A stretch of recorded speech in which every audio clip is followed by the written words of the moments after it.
เรือรับจ้างไปดำเนินนะคะมีไหมคะไม่มี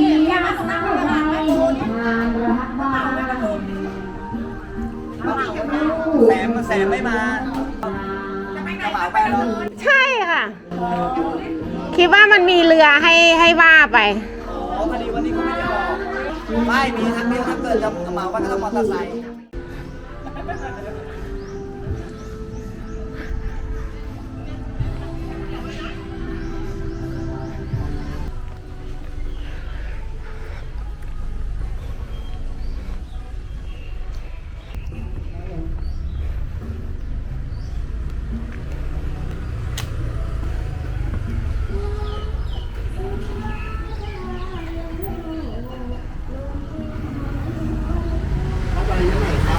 ไปตลาดน้ำอ่ะ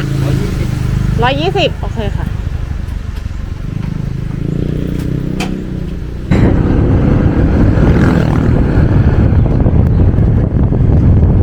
ก้อนเยอะมากเรือ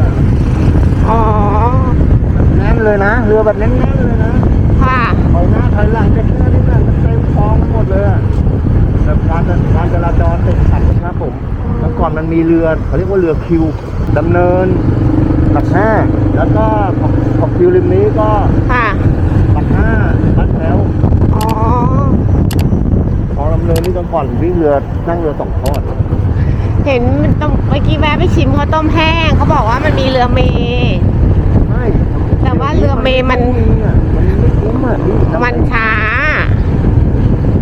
ใช่มันช้าไม่ค่อยมีวิ่งไม่ไหวเพราะว่ามันอะไรเห็นแล้วว่ามีคนหลายคนวิ่งคุ้มน้ำหนักครบถึงจะวิ่ง